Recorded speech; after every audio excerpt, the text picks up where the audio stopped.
কিশোরগঞ্জের কুলিয়ারচরে ব্যাংকের ভেতরে ম্যানেজার সহ রহস্যজনকভাবে 6 জন অজ্ঞান হয়ে পড়ে থাকার ঘটনা ঘটেছে।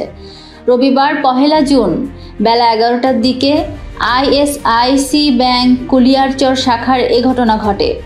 অজ্ঞান 6 জনকে বাজিতপুর উপজেলার জহিরুল ইসলাম মেডিকেল কলেজ ও হাসপাতালে নিয়ে চিকিৎসা দেওয়া হচ্ছে।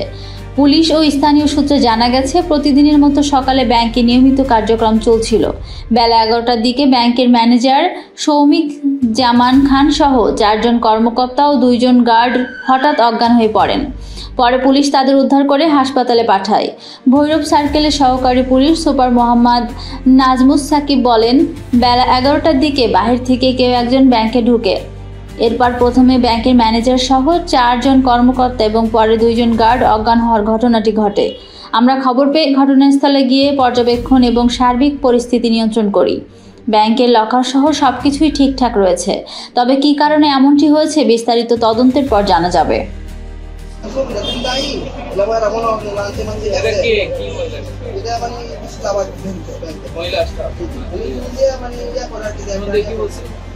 সকাল আপনি পৌঁছানো আসবেন আলাবিন ভাই, তো আমি আয়া করে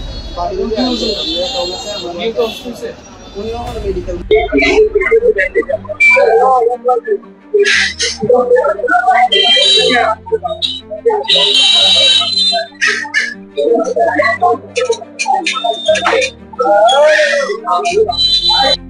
ব্যাংকের কাস্টমার গ্রাহক কিনা